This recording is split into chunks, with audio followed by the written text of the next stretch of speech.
Hi friends, ప్రస్తుతం చూసుకుంటే ఇండియాకి పాకిస్తాన్కి మధ్య యుద్ధం జరిగేలా ఉంది. అసలు ఇండియా ఎందుకు పాకిస్తాన్పై యుద్ధానికి వెళ్ళాలనుకుంటుంది? అసలు ఇండియా పాకిస్తాన్పై యుద్ధానికి వెళ్తే ఎవరికి లాభం, ఎవరికి నష్టం?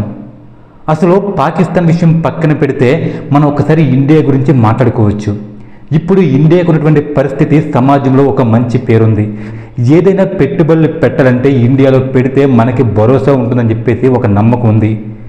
ఇవన్నీ కాకుండా ఏ దేశం పడితే ఆ దేశం పైన ఏదో ఒక చిన్న సంఘటన జరిగిందని చెప్పేసి ప్రతీకారం కోసం అని చెప్పేసి ప్రతి ఒక్కరు కూడా వెళ్ళి పాకిస్తాన్పై యుద్ధం చేయాలి అంటే, ఒకవేళ ఇండియా పాకిస్తాన్పై యుద్ధానికి వెళ్తే ఏం జరుగుతుందో తెలుసా మీకు?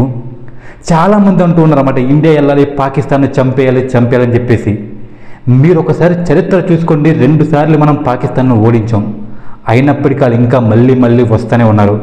కానీ అప్పుడు యుద్ధాలు వేరు, ఇప్పుడు యుద్ధాలు వేరు. ఒకప్పుడు యుద్ధం అంటే ఏదో నెల రోజుల్లోనూ 2 నెలల్లోనూ అయిపోయేది.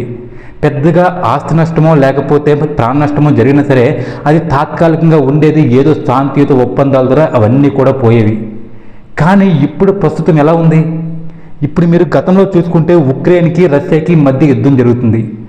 ఉక్రెయిన్ అనేది చాలా చిన్న దేశం. ఎంత చిన్న దేశం అంటే రష్యాలో ఒక పార్ట్ కూడా ఉండదు, అది ఒక జిల్లా అంత ఉంటుంది. రష్యా చాలా పెద్ద దేశం. ఒకప్పుడు చూసుకుంటే మనకే అత్యాధునిక ఆయుధాలను సరఫరా చేసిన దేశం. అమెరికాతో పాటు సరి సమానంగా బలగాలు ఉన్నటువంటి దేశం. అంత పెద్ద దేశమైనటువంటి రష్యా కూడా ఒక చిన్న దేశం ఏంటంటే ఉక్రెయిన్ ఓడించలేకపోతుంది. అది ఎప్పటి నుంచి? 2 సంవత్సరాల నుంచి. ఈ 2 సంవత్సరాల కాలంగా రష్యాలో ఎంతమంది సైనికుల ప్రాణాలు పోయాయి, అదేవిధంగా ఉక్రెయిన్లో ఎంతమంది సైనికుల ప్రాణాలు పోయాయి. అసలు ఆ 2 దేశాలు ఆర్థికంగా ఎంత వెనకబడిపోతున్నాయి. ఈరోజు రేపు మనం ఒక చిన్న జ్వరం వస్తే హాస్పిటల్కి వెళ్తే మనం నెల రోజులు సంపాదించుకున్న సంపాదన మొత్తం కూడా పోతుంది. అటువంటిది ఒక దేశంతో మరొక దేశానికి యుద్ధం అంటే అది కూడా ఒక హాస్పిటల్కి వెళ్ళడం లాంటిదే. మనం గెలిచినా ఓడిపోయినా సరే ఖచ్చితంగా మనకి ఏంటంటే ఏదో ఒక నష్టం జరుగుతూనే ఉంటుంది. పాతకాలంలో ఒక సామెత ఉంటుంది, ఓడిపోయినాడు అందరి ముందు ఏడుస్తాడు, గెలిచిన వాడు ఇంట్లోకి వెళ్ళి ఏడుస్తాడంట. ఎందుకంటే వాడు ఏదో కేసులు పెడతాడు, ఆ కేసులు విడిపించుకోవడానికి ఆ కోర్టులకని చెప్పేసి డబ్బులకని చెప్పేసి 10 మంది నిందలు ఈ ఒక్క గెలిచాడని పేరు తప్ప వీడికి కూడా చాలా దెబ్బలు తగులుతాయి. కాబట్టి మనం ఎప్పుడు కూడా యుద్ధం అని చెప్పేసి అనుకోకూడదు. అది ఒకవేళ పాకిస్తాన్ తప్పు చేస్తే పాకిస్తాన్లో ఎవరైతే తప్పు చేశారో వాళ్ళని అడ్డంగా నరికేయాలి. అంతే తప్ప కానీ చిన్న విషయానికి పెద్ద విషయానికి మనం వెళ్ళి పాకిస్తాన్తో యుద్ధం చేస్తే వాళ్ళు ఆల్రెడీ దిగజారిపోయి ఉన్నారు. ఎందుకు పనికి రాకుండా, ఏమీ చేయలేకుండా, వాళ్ళకి సరైన ఆర్థిక వ్యవస్థ లేకుండా ఈ దేశంలో అట్టడుగు స్థానాల్లో ఉన్న దేశాల్లోని పాకిస్తాన్ కూడా ఒక దేశం. అటువంటి ఒక దేశం పైన భారతదేశం వెళ్ళి యుద్ధానికి వెళ్తే ఈరోజు అంతో ఇంతో మనం ఆర్థికంగా బాగున్నాం. వాళ్ళు మనకి సమవర్జీలు కాదు, వాళ్ళు మన పైన కాలు దూతున్నారు అంతే. కాబట్టి ఈ విషయాన్ని ప్రతి భారతీయుడు కూడా అర్థం చేసుకొని పాకిస్తాన్పై యుద్ధానికి భారతదేశం వెళ్లకుండా ఉండాలి. అయితే ఈ యుద్ధంలో పాకిస్తాన్ గెలుస్తుందా, మనం గెలుస్తామంటే నాకు ఎటువంటి డౌట్ లేదు, 100% మనమే గెలుస్తాం. కానీ ఈ రోజులు చూస్తే బాగోలేదు. ఒకడు బాగుంటే 10 మంది వాడిపైన రాయిసరాలను చూస్తూ ఉంటారు. అందుకోసమని చెప్పేసి పాకిస్తాన్ కూడా చాలా శత్రు దేశాలు ఏంటంటే పాకిస్తాన్ కూడా సపోర్ట్ చేస్తూ ఉంటాయి, ఎక్కడ ఓడిపోద్దని చెప్పేసి. ఇప్పుడు ముఖ్యంగా చైనా చూసుకుంటే భారతదేశం యొక్క ఆర్థిక వ్యవస్థ చాలా బలపడుతుంది. ఈ విధంగా బలపడడం చైనాకి ఏమాత్రం కూడా ఇష్టం లేదు. అందువల్ల ఈ యుద్ధం ఎక్కువ రోజులు కొనసాగితే, ఒకవేళ భారతదేశం గెలిచినా ఓడిపోయినా పాకిస్తాన్తో ఎక్కువ రోజులు యుద్ధం కొనసాగితే భారతదేశానికి ఆర్థిక నష్టం చాలా జరుగుతూ ఉంటుంది. మళ్ళీ ఇంతటి అభివృద్ధి సాధించాలంటే కనీసం ఇంకొక 50 సంవత్సరాలు పడుతుంది. కాబట్టి ఎప్పుడు కూడా యుద్ధాన్ని కోరుకోవద్దు. లేదు కాదు కూడదు, పాకిస్తాన్ మరీ ఓవర్ చేస్తే, ఎక్కువ చేస్తే యుద్ధం తప్పదు అనుకుంటే మాత్రం ఇదే ఆఖరి యుద్ధం కావాలి. ఎలా జరగాలంటే ఒకప్పుడు ఈజిప్ట్ నాగరికత ఉండేది అని చెప్పుకునే విధంగా పాకిస్తాన్ అనే ఒక దేశం ఉండేది అని చెప్పుకునే విధంగా మనం యుద్ధం చేయాలి.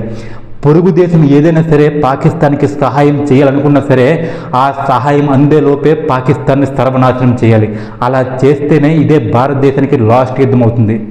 ఇప్పుడు ఆల్రెడీ కార్గిల్ యుద్ధంలో ఓడించాం, 1971లో ఓడించాం. అయినప్పటికీ వాళ్ళకి సరిపోలేదు. అప్పుడే మనల్ని ఎదుర్కోలేకపోయారు దేశం విడిపోయిన కొత్తలోని. ఇంక ఇప్పుడు ఎదుర్కోవడం వాళ్ళ వల్ల ఎలానో కాదు. వాళ్ళకున్న ఏకైక ప్లాన్ ఏంటంటే మేము ఎలాగో నాశనం అయిపోయాం, మాతో పాటు భారతదేశం కూడా నాశనం అయిపోవాలి. వాళ్ళ సైనికుల పట్ల వాళ్ళకి ప్రేమ లేదు. ఇప్పుడు మనం ప్రస్తుతం చూసుకుంటే ఇండియా కోసం ప్రాణాలు ఇవ్వడానికి లక్షల మంది ఆర్మీ జవాన్లు, సిఆర్పిఎఫ్ జవాన్లు చాలామంది ఎన్నో ఉద్యోగాలు చేస్తూ వాళ్ళ ప్రాణాలను పలంగా పెట్టి దేశం కోసం ప్రాణాలు ఇవ్వడానికి సిద్ధంగా ఉన్నారు. అయితే దేశం కోసం ప్రాణాలు ఇవ్వడం వాళ్ళ గొప్పతనం, మనం వాళ్ళ ప్రాణాలను కాపాడుకోవడం ఉంది మన గొప్పతనం.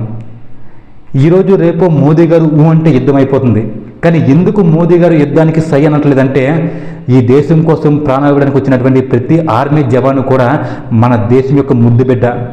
ఏదో చిన్న చిన్న విషయాలకి వాళ్ళందరి ప్రాణాలు బలి తీసుకోవడం తప్పు. ఎందుకంటే కొంతమంది ఏదో అవసరం కోసం అని చెప్పేసి దేశం కోసం ప్రాణాలు ఇవ్వడానికి వెళ్తూ ఉంటారు, కొంతమంది దేశం పైన ప్రేమతో వెళ్తూ ఉంటారు. ఎలా వెళ్ళితే వాళ్ళు కూడా మనుషులే, ఆర్మీ జవాన్లు కూడా మనుషులే. విడిగా ప్రతిసారి యుద్ధానికి వెళ్తూ ఉంటే మన దేశానికి సంబంధించినటువంటి అత్యంత ముఖ్యమైన వ్యవస్థ అయినటువంటి ఆర్మీ వ్యవస్థ చాలా ప్రాణాలు కోల్పోవాల్సి ఉంటుంది. కాబట్టి మంచో చెడో యుద్ధానికి వెళ్లకుండా ఉండడం మంచిది. ఎవరైతే మన దేశంలో ఉగ్రవాదులు కాళ్ళు పెట్టారో వాళ్ళు మన దేశం విడిచి పారిపోకముందే వాళ్ళు పట్టుకొని ముక్కలుగా నరికేసిన తప్పులేదు. ఫ్రెండ్స్, నా యొక్క ఉద్దేశం ఏంటంటే, మనం ఎప్పుడైనా యుద్ధం చేస్తే ఖచ్చితంగా పాకిస్తాన్తోనే అదే లాస్ట్ యుద్ధం అవ్వాలి. అణ్వాయుధాలు ప్రయోగిస్తారో లేకపోతే వేరే ఏదైనా వ్యవస్థను ప్రయోగిస్తారో నాకు తెలియదు, కానీ మళ్ళీ జీవితంలో ఇంకెప్పుడు కూడా భవిష్యత్తులోని పాకిస్తాన్ మన యొక్క భారతదేశంపై యుద్ధానికి రావడానికి భయపడడం కాదు, అసలు యుద్ధం చేయడానికి పాకిస్తాన్ ఉండకూడదు. ఆ విధంగా యుద్ధం చేయాలి. చేస్తే లేకపోతే యుద్ధం మానేసి శాంతియుతంగా చర్చలతో సరిపెట్టుకోవాలి.